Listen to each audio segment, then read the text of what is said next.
जय श्री ओम नमः सिद्धेभ्यः। जय श्री ओम नमः सिद्धेभ्यः। जय श्री ओम नमः सिद्धेभ्यः। ओंकार बिंदु संयुक्तम नित्यं ध्यायन्ति योगिनः कामदं मोक्षदं चैव ओंकाराय नमः। मंगलम भगवान वीरो मंगलम गौतमो गणी मंगलम कुंद कुंदार्यो जैन धर्मोस्तु मंगलम। सर्व मंगल मांगल्यम सर्व कल्याण कारकम प्रधानम सर्वधर्माणां जैनम जयतु शासनम। जैनम जयतु शासनम। जैनम जयतु।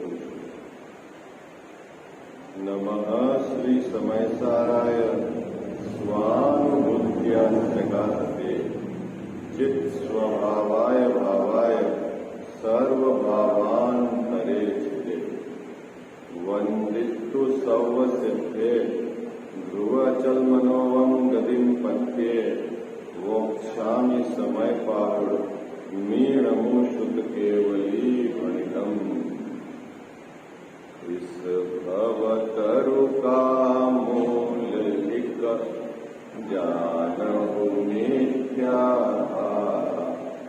ताको कर निर्मूल अब करिए मोक्ष उपाय करिए। देवलो देव शास्त्र गुरु की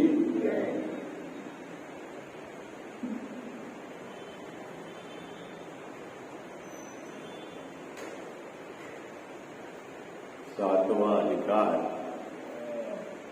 निश्चयाभासी मिथ्या दृष्टि।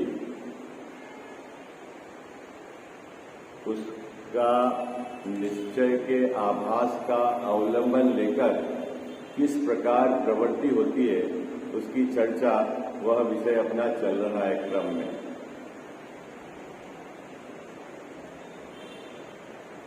टोडरमल साहब ने जब उसे ये समझाया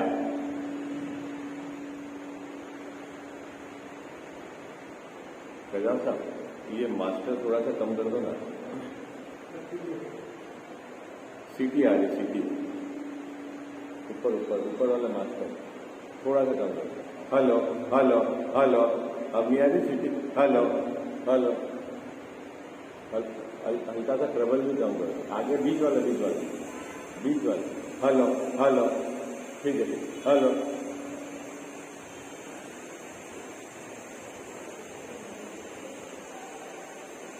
टोडरमल जी ने क्या समझाया निश्चयवासी को कि जिसके ज्ञान है उसके वैराग्य होगा। क्या समझाया बाबू जी? ज्ञान शक्ति के साथ वैराग्य शक्ति होती है, ठीक है। ज्ञानी धर्मात्मा राग से भिन्न पड़ता ही है। अब उसमें किसी जीव की राग से भिन्नता आपको पकड़ में आ जाती है और किसी जीव की निचली भूमिका में वो पकड़ में नहीं आती है। उसकी प्रक्रिया क्या है? पहले तो ज्ञानी राग को बुरा जानता है, राग में धर्म नहीं मानता, राग छोड़ना है ये जानता है। यद्यपि उसकी पर्याय में राग है। क्या साहब? उसकी पर्याय में राग रहने पर भी ज्ञानी राग को भला नहीं जानता। ये ज्ञानी का लक्षण है। क्या ज्ञानी का लक्षण है? ज्ञानी की पर्याय में राग रहने पर भी ज्ञानी राग को भला नहीं जानता, राग रखने योग्य है ऐसा नहीं जानता। क्या जानता है? कि राग तो मिटाने योग्य। कब कब कब? पर्याय में राग रहने पर उसके अभिप्राय में ये वर्तता है, उसकी श्रद्धा में ये वर्तता है।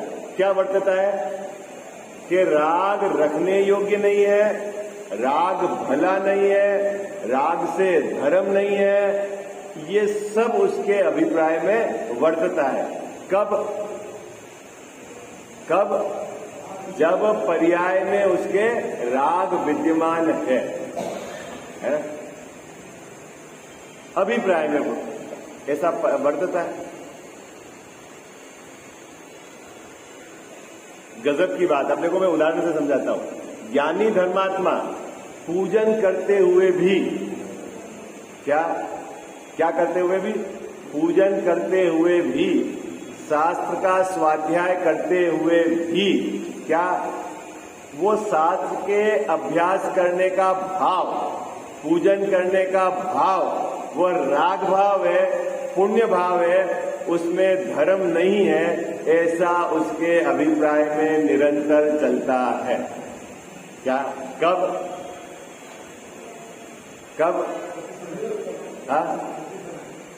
पूजन करने के काल में। देखना, ज्ञानी इसीलिए है वो। ज्ञानी किस लिए बाबूजी? वो पूजन करता है इसलिए ज्ञानी नहीं है। क्या कजावत साहब? पूजन करता है इसीलिए ज्ञानी नहीं है, क्योंकि ज्ञानी और अज्ञानी दोनों पूजन करते हैं। क्या बात पकड़ में है आपको? क्या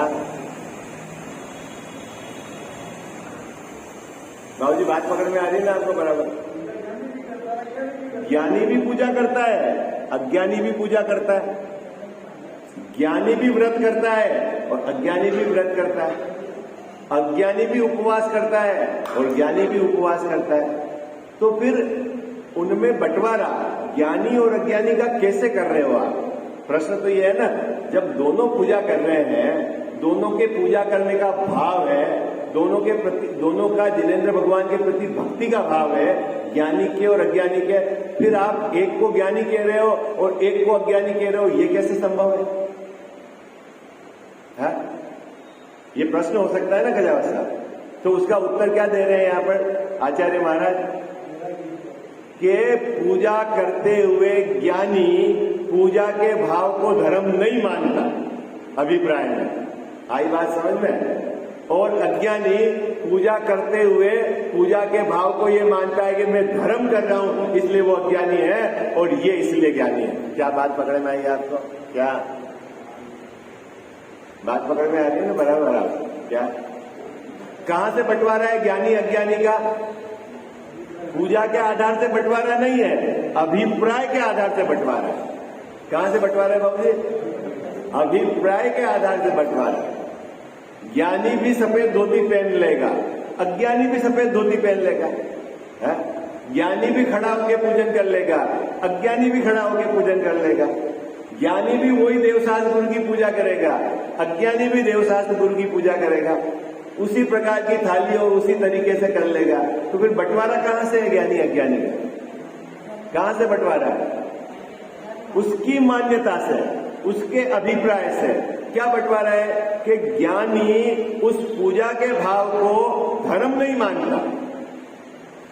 क्या जी बात पकड़ में आई है? पकड़ में आ रही है ना बात आपको? मुद्दा वो है क्या? वो जो दान देने का भाव आया, दान देने का भाव, ज्ञानी उसको धर्म नहीं मानता। और अज्ञानी क्या मानता है? कि मैंने धर्म किया। कहां से गड़बड़ है बाबूजी? दान तो अज्ञानी भी देता है और ज्ञानी भी देता है, बात पकड़ में आई? अब अपने को गहराई से विचार करना है। क्या विचार करना है? कि पूजा के काल में, तीर्थ यात्रा के काल में, दान देने के भाव जब हमारे हुए, उस काल में हमारी श्रद्धा क्या वर्तती है? मैं उसको धर्म मानता हूं कि उसको शुभ भाव मानता हूं? क्या वर्तती है अपनी श्रद्धा? क्या विचार करना है अपने को? मैं क्या मानता हूं? आगम में तो शुभ भाव ही लिखा हुआ है। अरे मैं क्या, अज्ञानी छोड़ो, मैं क्या मानता हूं? मैं क्या मानता हूं? मुद्दे वाली बात तो ये बताओ। क्या मानता हूं बाबूजी? अच्छा लगता है धर्म कर रहा हूं मैं, है? वो जो ये अभिप्राय है ये मिथ्या वासना है। बाबूजी बात पकड़ में आई है? तो साहब धर्म क्या है? अरे भाई आचार्य महाराज कह रहे हैं ना कि ये मंद कसाय है। क्या कह रहे हैं आचार्य महाराज? पूजा का भाव मंद कसाय है और गृहस्थी कमाने खाने गहने बनाने का भाव तीव्र कसाय है। दोनों कसाय है और धर्म अकसाय भाव है। हाँ? अनादि से बस इतनी सी बात मेरे समझ में नहीं आई। कितनी सी बात समझ में नहीं आई बाबूजी? कब से है ये बात हमारे समझ में नहीं आ रही? अनादि से समझ में नहीं आई। और आचार्य भगवंतों की बात को अपन ने रोज उनके सामने दोहराया है। रोज भगवान के सामने खड़े रह के कहा है कि मेरे को पुण्य और पाप दोनों नाश करना है। भगवान के सामने आप कहते हो कि मेरे को अष्ट कर्म का नाश करना है, तो अष्ट कर्म का जब नाश होगा तब पुण्य का नाश होगा कि नहीं है? बाबूजी नाश होगा कि नहीं? पुण्य भाव उस अष्ट कर्म में, पुण्य के निमित्त से जो कर्म बनते हैं वो उस अष्ट कर्म में आते हैं कि नहीं? आप भगवान के सामने कहते हो कि मुझे संसार ताप विनाश करना है, तो पुण्य का उदय संसार में आता है कि मोक्ष में आता है? बोलो कहां आता है पुण्य का उदय? बोलो है? पुण्य का उदय कहां आता है? कल्यावस्था संसार का। और आप भगवान के सामने बोलते हो संसार ताप विनाशना है, तो पुण्य का उदय विनाश करना है कि नहीं करना है? जब पुण्य बंद है, पुण्य का उदय संसार में आता है, मुझे 8 कर्मों का नाश करना है, मुझे संसार का नाश करना है, उसके बावजूद भी पुण्य भाव में तेरी धर्म बुद्धि पड़ी हुई है, इसीलिए तू अज्ञानी है। बोलो, बोलता तो ये है कि नाश करना है और मानता है कि मैं धर्म कर रहा हूं। बोलो, बोलता क्या है? बोलता क्या है? बोलो भाई जल्दी बोलो, क्या बोलते हो आप भगवान के सामने? नाश करना है। किसका नाश करना है? 8 कर्म का नाश करना है, संसार का ताप विनाश करना है। तो संसार का ताप क्या है? मुझे ये तो बताओ। संसार का ताप किसको कहते हैं? कि पाप और पुण्य के उदय ही संसार का ताप है। हा? हा? तो यहां पर टोडरमल्ली साहब ने जैसे ही उस जीव को ये बताया कि जिसके ज्ञान शक्ति है उसके वैराग्य शक्ति होती है, तब उनका शिष्य क्या है बाबूजी? ग्रंथ तो पढ़े हुए उसने, तो प्रथमान योग का उदाहरण लिया। बोले साहब भरत के राग था कि नहीं था? है 6 खंड का साम्राज्य चलाने का राग था कि नहीं था? और भरत धर्मात्मा था कि नहीं था? अभी दीक्षा लेने की बात छोड़ो, है? अब वो अपन सम्यक दृष्टि की बात करते हैं। क्या अजीत भैया, भरत चक्रवर्ती 6 खंड का अधिपति धर्मात्मा था कि नहीं था? था। और 6 खंड जीतने का राग था। तो फिर जब ज्ञानी के भी राग होता है तो मेरे भी राग है और मैं भी ज्ञानी हूं, आपको क्या दिक्कत आ रही?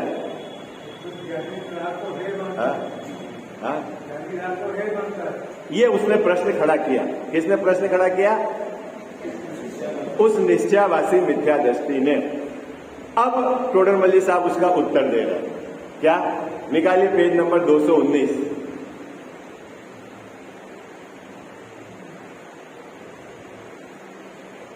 मिल गया आपको? हाँ जी या ना जी? देखो, और उत्तर देने की स्टाइल बहुत अच्छी है टोडरमल्ली साहब की। आप ये अपने जीवन में भी एडॉप्ट कर सकते हो। बाबू जी, जैसे किसी व्यक्ति से आपका मतभेद है और आप उसको समझाना चाहते हो, तो बड़े पंडित साहब ने क्या बात कही कि जितना भी संबोधन हो वो वात्सल्यमय हो। यदि आप उसको अपने बात को समझाना चाह रहे हो, यदि आपका संबोधन वात्सल्यमय नहीं होगा तो वो आपकी बात को स्वीकार नहीं करेगा। क्या आपको राग है? क्या राग है? कि मैं इस जीव को समझाना है, ठीक है? तो सबसे पहली कंडीशन है क्या बाबूजी? पहले कंडीशन क्या है? कि जो राग आया ना, ये आपकी कमजोरी है। क्या पहली कंडीशन क्या समझना, राग जो आया है ना वो क्या है कजाव साहब, कमजोरी है। और उस राग में क्या सावधानी रखनी है जैन साहब कि आपका संबोधन कैसा हो, वात्सल्यमय हो। बिना वात्सल्य के तो आप जीव को जोड़ ही नहीं सकते। क्या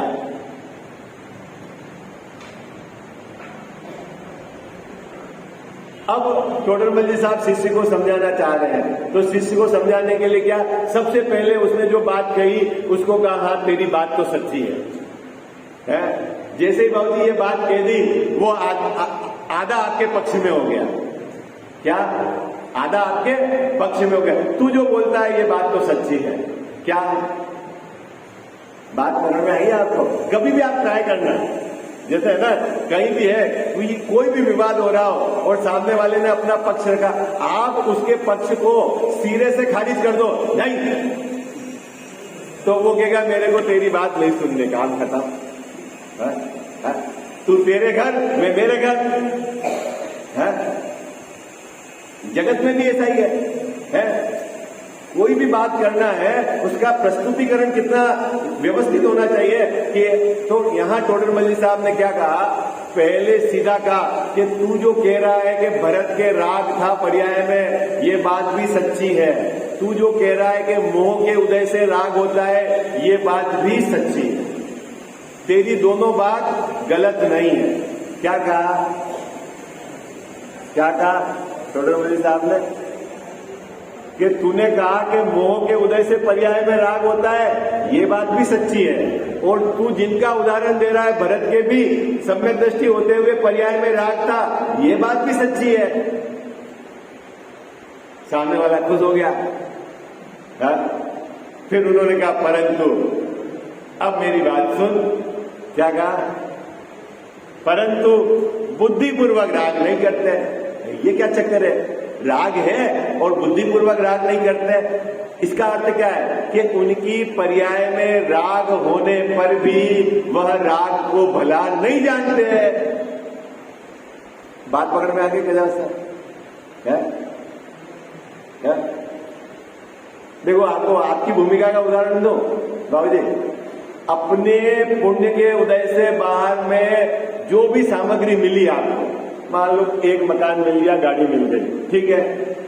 अब ज्ञानी धर्मात्मा उस जो परिग्रह आपके साथ पड़ा है, कैसे आया बाबूजी परिग्रह आपके पास? अघात्या कर्म के उदय से आया ना, है? बोलो भाई, गाड़ी किससे आई? गहने किससे आए? जैसा गहने किससे आए? अघात्या कर्म के उदय से। और आपकी भाषा में बोलो तो पुण्य के उदय से, ठीक है। मैं उसको ज्यादा क्लिष्ट नहीं कर रहा हूं कि पुण्य का उदय कब कहलाएगा, पाप का उदय कब कहलाएगा। अभी जन सामान्य जिस सामग्री को देखकर कहते हैं कि इसके पुण्य का उदय है, अपन मानते हैं वो उसके पुण्य का उदय है, ठीक है बाबूजी। आपके पास मकान आया पुण्य के उदय से, ठीक है। अब देखना बड़ी सावधानी, उस मकान को यदि आप भला जान रहे हो तो समझ लेना आप अज्ञानी हो। मकान में रह रहे हो, मकान की रजिस्ट्री आपकी नाम की है और समाज में सबसे बढ़िया मकान आपका ही है, उसके बावजूद भी उस मकान से आप अपने को बड़ा जानते हो, उस मकान को अच्छा जानते हो, तो आचार्य देव कहते हैं कि तू अज्ञानी है। ये क्या चक्कर है? क्योंकि आचार्य महाराज ने कहा ना, परिग्रह तो पाप है। बोलो, वो 2 किलो के सोने से आप अपने को बड़ा मानते हो तो पाप है, पाप से बड़ा मानते हो आप अपने। अब मुझे बताओ, सोना होना ज्यादा खतरनाक है कि सोने से अपने को बड़ा मानना ज्यादा खतरनाक है? बोलो भाई, क्या खतरनाक है सहज भैया? सोना होना ज्यादा खतरनाक है कि सोने से अपने को बड़ा मानना खतरनाक है? सुंदर शरीर होना ज्यादा खतरनाक है कि सुंदर शरीर से अपने को बड़ा मानना ज्यादा खतरनाक है? बोलो। अब शरीर है, ये तो नाम कर्म के उदय से है, मैं क्या करूं?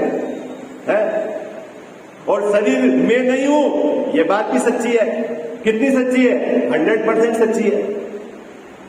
शरीर हूं क्या मैं? बाबूजी नहीं हूं ना मैं, ठीक है। उसके बावजूद भी उस शरीर से अपने को बड़ा मानना, ये क्या है? गड़बड़ है ना? कितनी बड़ी गड़बड़ है?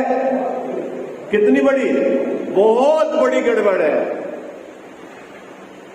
ठीक उसी प्रकार क्या राग पर्याय में होने पर भी राग को धर्म मानना, राग को भला मानना, ये सबसे बड़ी गड़बड़ है। और ज्ञानी धर्मात्मा की ये गड़बड़ नहीं होती है। पूजा करते हैं ज्ञानी धर्मात्मा, व्रत उपवास करते हैं, दान देते हैं, तीर्थ यात्रा करते हैं, ऐसा करने पर भी इन सब क्रियाओं को धर्म नहीं मानते, इसलिए वो ज्ञानी है।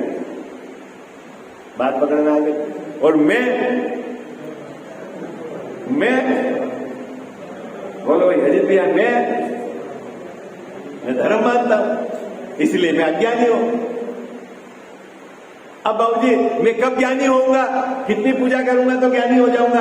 कितनी बार शिखर जी की वंदना करूंगा तो ज्ञानी हो जाऊंगा? ये बताओ आप, कितनी बार हो जाऊंगा? अरे भैया, तू राग से भिन्न हूं मैं, ऐसा स्वीकार करेगा तो ज्ञानी हो जाएगा। आई बात समझ? ज्ञानी होने की क्या प्रक्रिया है सहज भैया? जो राग है ना, राग शुभ हो या अशुभ, उससे भिन्न हूं मैं, ऐसा स्वीकार करने का नाम ज्ञानीपना है। ये बात टोडरमल जी साहब यहां समझा रहे हैं। क्या समझा रहे हैं? भले ही भरत की पर्याय में राग था, लेकिन उसने राग को कभी भी भला नहीं जाना, इसीलिए वो ज्ञानी था। और तेरी पर्याय में राग है, शुभ राग है, और तू उसको भला जान रहा है, इसलिए तू अज्ञानी है। वो उसी भाव में संसार से पार हो गया, और तू इस श्रद्धा के साथ अनंत काल तक संसार में रखड़ेगा, पार नहीं होगा। ये बात है। कितने लोगों को समझ में आ गई बात? हाँ? अरे हाजी या नाजी, कितने लोगों को समझ में आ गई? आ गई सबको समझ में? अब गड़बड़ी तो मिटा दोगे अंदर में? है? बात देखो, एक बात समझना, आगे टोडरमल जी साहब ने बहुत जबरदस्त उदाहरण दिया है। अपन वो उदाहरण आएगा तभी मैं उसकी चर्चा करूंगा। चलो निकालो, आगे क्या कहते हैं, उसका विशेष वर्णन आगे करेंगे। टोडरमल जी साहब का भाव था इस चीज का खुलासा और विस्तार में करने का, लेकिन उनकी आयु कम थी और हमारे भाग्य कमजोर थे, तो ये विषय आगे लिख नहीं पाए। अब आगे की बात क्या? तथा जिसके रागाधिक होने का कुछ विषाद नहीं। भैया, जिस जीव के पर्याय में राग है, उसको दुख नहीं वर्तता, उसको मिटने का भाव नहीं वर्तता, उस राग को वो भला जानता है। क्या बाबूजी, क्या कह रहे हैं टोडरमल साहब? विषाद मतलब समझ में आप? खेद, किस चीज का खेद? पर्याय में राग होने का खेद नहीं वर्तता। देखना, अपन पहले अज्ञानी की बात करते हैं, फिर ज्ञानी की बात करेंगे। हमारी पर्याय में जो कसाय भाव है ना बाबूजी, कसाय भाव, ये मेरा भाई है, इससे क्या बात करूं, वो उसने मुझे उस समय ये कह दिया। क्या आपने क्या पकड़ के बैठे हो? आप क्या पकड़ के बैठे हो? अरे बोलो, क्या पकड़ा आपने? किसको पकड़ा गजावा साहब? कसाय को। क्या किसको पकड़ा आपने? कसाय को। जो जीव कसाय को बुरा नहीं मानता, वो कसाय को पकड़ के बैठेगा। और ज्ञानी धर्मात्मा के पर्याय में कसाय होने पर भी उसने कसाय को बुरा मान रखा है, इसीलिए उसके अभिप्राय में वो ढीला है। ऐसे कैसे हो सकता है? कसाय है ज्ञानी के और अभिप्राय में ढीला है? हाँ है। मैं आपको लोक का उदाहरण देता हूं। बिल्ली चूहे को भी पकड़ती है और बिल्ली अपने बच्चे को भी मुंह से पकड़ती है। बोलो, पकड़ती है कि नहीं पकड़ती है? बोलो, किसको पकड़ती है बिल्ली? चूहे को पकड़ती है नहीं? किससे पकड़ती है बाबूजी? मुंह से पकड़ती है। और बिल्ली के बच्चे को, छोटे बच्चे को है तो मुंह से पकड़ने पर भी दोनों की पकड़ में अंतर है कि नहीं है? साहब है? क्या अंतर है आप बता दो, क्या अंतर है? पकड़ा तो उसी मुंह से है उसने अपने बच्चे को, लेकिन उसको बचाने का भाव है। और चूहे को मुंह से पकड़ा है तो वो छूट न जाए, ये बात। ऐसे ही ज्ञानी उसकी पर्याय में रागादि होने पर भी वो राग को बिल्कुल भला नहीं जानता, उसको छोड़ना है, उसको मेटना है, ऐसा भाव बरतता है। और अज्ञानी ने वो जो मंद कसाय का भाव उसको पकड़ कर बैठा है धर्म मान के, इसलिए वो अज्ञानी है। बोला, समझ में आ गई बात? आ गई? क्या घर में है भरत जी, 6 खंड में रहने वाले हैं, इतनी उनकी संपदा है, लेकिन एक समय भी उस संपदा को भला नहीं मानते हैं और अपना एक टूटा फूटा मकान है, अपन को वो लगता है कि उससे मैं बड़ा हूं। तो कौन ज्ञानी? उसके पास तो 6 खंड की संपदा है और हमारे पास तो एक टूटा फूटा मकान है। बाबू जी, कौन ज्ञानी है? अरे बोलो ना। अरे उन्होंने उसको पकड़ा हुआ नहीं है, कसाय को नहीं पकड़ा हुआ है, परिग्रह को नहीं पकड़ा हुआ है, भले बाहर में परिग्रह है। ये है ट्रिक, ये समझना पड़ेगा आपको। आई बात समझ में? हाँ,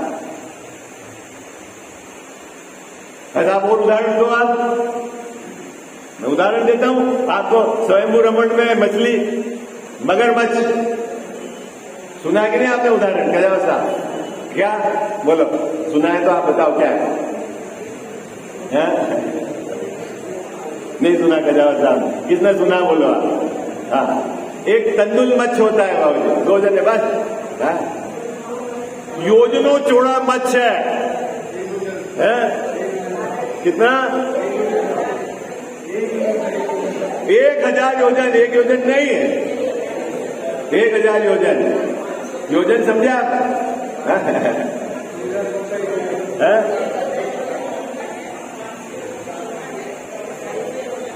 लो, अब आंटी जी ने और आपको परफेक्ट पैरामीटर बता दिए। 1000 योजन लंबा, 500 योजन चौड़ा और 250 योजन ऊंचा। कौन? तंदुल मच्छ नहीं, महामच्छ। तंदुल मच्छ तो उसके कान में है। नाम तंदुल क्यों रखा? कि वो तो तंदुल है, चावल के आकार का है। कौन? महामच्छ का आकार कितना है? 1000 योजन लंबा। योजन समझा? हाँ, अभी योजन का बहुत लफड़ा है। 1 योजन में कितने किलोमीटर होते हैं बाबूजी? है कितना है? 1 योजन 4 कोस का, और 4 कोस को आप कन्वर्ट कर लेना किलोमीटर में। है? हाँ, अब ये 2 नाप है, एक 4 कोस का भी और एक 2000 कोस का भी। ठीक है, अब आप ये कर्नाटक के ग्रंथ से समझना, लेकिन अभी एक पिक्चर समझ लो, बहुत बड़ा, आपकी कल्पना भी नहीं है अभी, है इतना बड़ा है। अब जब वो मुंह खोलता है ना, कितना बड़ा मुंह खुलेगा उसका? है कितना बड़ा मुंह खुलेगा जब 1000 योजन का है बाबूजी। अब जब वो मुंह खोल के जब रखता है तो उस पानी के अंदर छोटे छोटे जानवर बहुत मुंह के अंदर आ जाते हैं। ठीक है, और वो तंदुल मच्छ यहाँ कान में बैठा हुआ है, वो कहता है मां मूर्ख है। कौन? कौन? ये महामच्छ मूर्ख है, जल्दी बंद कर, नहीं तो ये सब बाहर निकल जाएंगे। क्या? कौन? जो अंदर जानवर उसकी मुंह के अंदर आए, तिरंगे जाति के जीव होते हैं वहां पर, तो क्या है, वो अंदर आए पानी के, तो वो क्या कान में रहते हुए एक भी जीव को मारता नहीं है वो फिजिकली, क्योंकि उसमें ताकत क्या है, वो तो है तो चावल के बराबर है, और मारता नहीं है, उसके बावजूद भी वो 7वें नरक जाता है। क्यों? है? भाव करता है। और अपने साहब हमारे पास तो कुछ भी नहीं है, एक मकान भी नहीं है, और हम तो धर्मात्मा। अरे मूर्ख, तेरे भाव को देख, 3 लोग की संपदा तू चाहता है।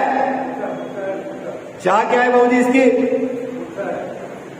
3 लोग की संपदा मेरे को मिल जाए, ऐसा तो उसको भाव वर्तता है, लेकिन मिलेगा तो उदय के अनुसार, तेरी इच्छा से थोड़ी सामग्री मिलती है? तो क्या समस्या है बोलो? कि तेरा जो भाव है वो तेरे बंध का कारण है। आई बात समझ? अभिप्राय में जो तेरे मिथ्यात्व पड़ा हुआ है कि उस परिग्रह को तेने भला जान रखा है, ये तेरे बंध का कारण है। आई बात समझ? तो यहां क्या कह रहे हैं टोडरमल्ली साहब? बहुत सुंदर बात लिखी, जिसके रागाधिक होने का विषाद नहीं है, जिस जीव के पर्याय में कसाय है उसको वो कसाय दुख रूप नहीं लगती।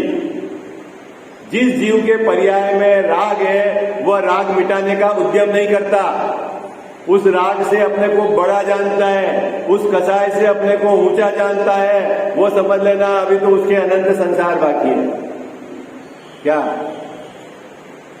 और न वो ज्ञानी धर्मात्मा है। क्यों क्यों सर भैया, क्या लिखा है टोडरमल साहब ने? हम उसको सम्यक दृष्टि नहीं कह सकते। किसको नहीं कह सकते? देखो क्या लिखता है, जिन टोडरमल साहब ने क्या लिखा, जिसके रागादिक होने का कुछ विषाद नहीं और उसके नाश का उपाय भी नहीं। भाई साहब अपन क्या उपाय करते हैं रोज, क्या उपाय चलता है? बोलो आप, धर्म के नाम पर आपका उपाय क्या है ये बताओ। बाबूजी धर्म के नाम पर आपकी क्या प्लानिंग है ये बताओ आप। अरे संसार की प्लानिंग तो है आपके पास, एक मकान बना लूं, एक ये फ्लैट ले लूं, इसका किराया आ जाएगा, 5-10 लाख की एफडी कर लूं, सोना रख दूं, बच्चे के मायरे में ये कर दूंगा, पोते की शादी में ये दे दूंगा, बुढ़ापे में काम नहीं आएगा तो ये पैसा, ये तो प्लानिंग है ना आपकी संसार की। तो बोलो है कि नहीं प्लानिंग? और मोक्ष मार्ग की क्या प्लानिंग है आपकी? मोक्ष मार्ग की साहब रोज सुबह मंदिर आ जाता हूँ, है शनिवार रविवार को मैं उपवास एकादश कर लेता हूँ, पूजा कर लेता हूँ, पुण्य बन जाएगा, फिर मेरे को स्वर्ग मिल जाएगा। अरे ये भी संसार की प्लानिंग है, मैं तो मोक्ष मार्ग की प्लानिंग कर रहा हूँ। बता है भैया, बात पकड़ में आई? भाई तू यदि पुण्य बंद करके संतुष्ट है तो वो भी तो संसार की प्लानिंग है, उसमें कहां मोक्ष मार्ग की प्लानिंग है? क्योंकि उसका उदय कहां आएगा, कहां आएगा? बाबू संसार में आएगा। अभी मैं आपको वो नहीं समझा रहा हूं कि पुण्य पाप में कन्वर्ट हो जाएगा, नहीं तो आपका अभी सब गड़बड़ हो जाएगा। आपको पता है अपने वर्तमान परिणाम के कारण जो पूर्व में बंधे हुए कर्म है ना, उनमें भी संक्रमण होता है। आई बात समझ में? जो जीव निरंतर कसाय को मुख्य करके चलता है, कसाय उसके सिर पे बैठ के बोलती है, उसके तो समझ लेना जो पुण्य प्रकृतियां पड़ी है वो पाप में चली जाएगी। आई बात समझ में? हाँ आई बात समझ में? क्या ये कोई पोपा भाई नो राजनीति है, ये दिगंबर धर्म है भाई। हाँ क्या अजय भैया टोडरमल साहब इसलिए कह के आए क्या कि जिस जीव को अगर संसार में नहीं रखना है, जिसको बंद नहीं करना है, वे कसाय नहीं करे। कहां पड़ गया है अपन? कौन सा बोल, कौन सा अधिकार में है? दूसरे अधिकार में पड़ गया है ना अपन कि जिस जीव को बंद नहीं करना है वो क्या नहीं करे, कसाय नहीं करे। तो बुरा कौन है बाबूजी? कौन बुरा है? आप बुरे हो कि मेरी कसाय बुरी है? तो अपन किसको मानते बुरा? अरे बोलो भाई बुरा कौन है? अरे बोलो, आप इतने लोगों आवाज ही नहीं आ रही आपकी। बुरा कौन है? किसकी कसाय बुरी है? आपकी के मेरी? अरे मेरे लिए मेरी कसाय बुरी है, उसके लिए उसकी कसाय बुरी है। आई बात समझ में? क्या उसको आप बुरा ही नहीं मानते हो? उसको आगे रख के सिर पे बिठा रखा है आपने, आपके ज्ञान को दबा के रखता है वो। आपके पास जो ताकत है ना, ताकत उस ज्ञान की क्या कि वो कसाय से भिन्न अपना ज्ञान स्वभाव दिखाते हैं, लेकिन उस कसाय को आपने सिर पे बिठा दी तो ज्ञान उसका अनुसरण करता है। नहीं ऐसा ही होना चाहिए, ऐसा ही करना चाहिए। हाँ? तो वो जीव कब सुलझेगा? अरे बोलो ना साहब, कौन? मैं कब सुलझूंगा ये बता दो आप। मैं कब सुलझूंगा? बोलो। अरे बोलो आप। मैं तो 4 साल हो गए बाबूजी मेरे को यहाँ समझाते समझाते, अभी आपकी आवाज ही नहीं आ रही। हाँ हो गए 3-4 साल तो हो गए मेरे को। हाँ ज्यादा हो गए? ये सीधी बात समझ में नहीं आ रही है। क्या क्या कह रहे हैं? जिस जीव को कसाय का विषाद नहीं, किसकी कसाय का? मेरी पर्याय में जो कसाय है उसका तेरे को दुख नहीं, उसको मिटाने का उपाय नहीं। सबसे ज्यादा उसी पे अटैक करना है आपको।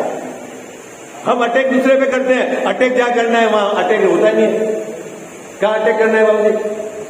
किसमें? अपने को उसी, भाई दुख तो वो है, उसी को मिटाना है? क्या सुखी होने के लिए क्या करते हैं बाबूजी? हम सामान जोड़ते हैं। मिटानी अपनी इच्छा है और अपन सामान जोड़ते हैं। अटैक क्या करना था अपने को? बोलो भाई, अटैक क्या करना था अपने को? इच्छा का अभाव करना था। एक मकान बना लो, एक और बना लो, ये गाड़ी ले आओ, ये फर्नीचर बना लो। भैया ये तो बीमारी है। अटैक क्या करना था अपन को? अरे बोलो भाई, आपको अच्छा नहीं लग रहा है क्योंकि ये अंदर की बात है। अपनी पिक्चर सब गड़बड़ है अंदर। पिक्चर सब गड़बड़ है अपनी अंदर। बाबूजी आप एक बात विचार करना, क्या आप आचार्य भगवान और केवली भगवान के विपरीत रहकर सुखी हो सकते हो क्या? उनकी विपरीत, उन्होंने जो बताया उस मार्ग से विपरीत श्रद्धा रखकर सुखी हो सकते हो क्या? कभी नहीं हो सकते। क्या बात करते हो? अरे आपको महाभाग्य से केवली भगवान मिल गए, बात तो एक भी मानता नहीं तू उनकी, और फिर बोलता है महापुण्य से, महापुण्य से। क्या पुण्य है तेरे? तू उनकी बात तो एक भी नहीं मानता है और बोलता है महापुण्य से।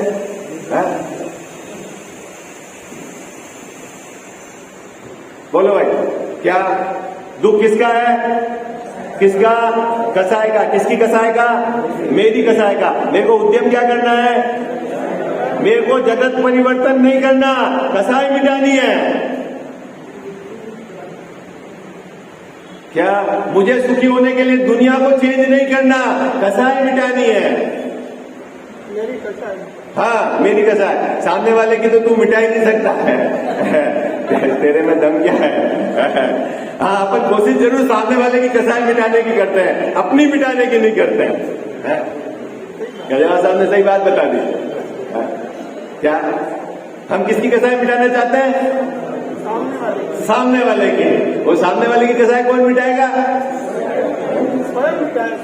अभी टोडरमल साहब कह रहे हैं कि तेरी पर्याय में राग है और उसका तेरे को खेद नहीं बरतता, दुख नहीं बरतता। बाबूजी पड़ोसी जरा सा भी गड़बड़ आ जाए आपका, मान लो, तो आपको खेद कैसा बरतता है?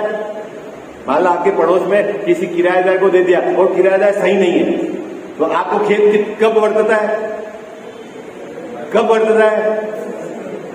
24 घंटे बरतता है ना खेद, सोते उठते हैं। और आपकी पर्याय में कसाय है, उसका खेद है। बोलो भाई, तो कसाय क्या उस पड़ोसी से भी गई बीती है क्या? बरतता है खेद। अब ये अंतर है ज्ञानी और अज्ञानी का। टोडरमल जी साहब कह रहे हैं कि ज्ञानी के निरंतर खेद वर्तता है। भले ही भरत चक्रवर्ती थे, भले ही 6 खंड की संपदा थी, लेकिन उनके अभिप्राय में वो परिग्रह का खेद निरंतर वर्तता था। और तेरे वो संपदा नहीं है तो भी तेरे को उसके प्रति की चासनी है, उसके प्रति का अच्छा, इसीलिए तू अज्ञानी है और वो ज्ञानी है। समझ में आई आपको? वहां से अंतर है। अब ज्ञानी बनने के लिए क्या करना है बाबूजी? कितनी पूजा करनी है, कितने व्रत करने हैं, कितने उपवास करने हैं? बोलो भाई, ज्ञानी बनने के लिए क्या करना? क्या करना है बाबूजी? पहले कसाय को बुरा जानो, पहले परिग्रह को जोड़ने का भाव बुरा जानो। भाई साहब, क्या जो भाव आ रहा है ना आपको जोड़ने का, ये बुरा है, पहले जानो।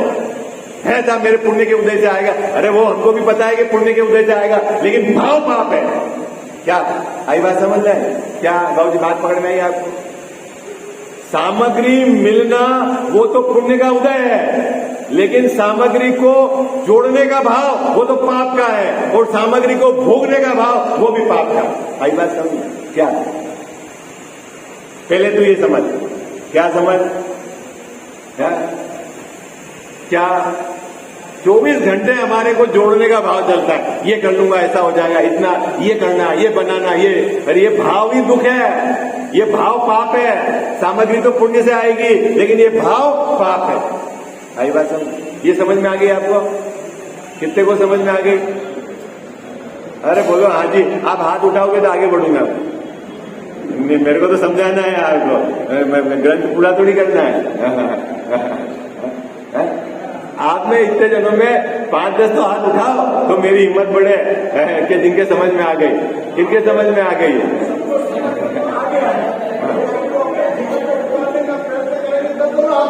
अभी देखो बाबूजी ने बहुत सुंदर बात कही कि हमारी भाषा में तो आ गया लेकिन अंदर में स्वीकार नहीं किया। तो टोडरमल्ली साहब ने ऐसे जीव को भी पकड़ लिया कि बोले देखो सबसे नीचे पंक्ति है, पढ़ लेता हूं मैं, है ना, क्या 219 पेज पे सबसे, ज्ञान नय का अवलोकन करने वाले भी, क्या भैया, ज्ञान नय का अवलोकन करने वाले भी। ज्ञान नय का अवलोकन कौन करता है? रोज भगवान के सामने बोलता है कि परिग्रह चिंता दुखई मानो। कौन बोलता है? रोज। तो उसके ज्ञान में, मतलब उसके अभी विकल्पात्मक ज्ञान में तो ये है कि परिग्रह बुरा है, लेकिन अंदर में बिल्कुल परिग्रह को बुरा नहीं मानता।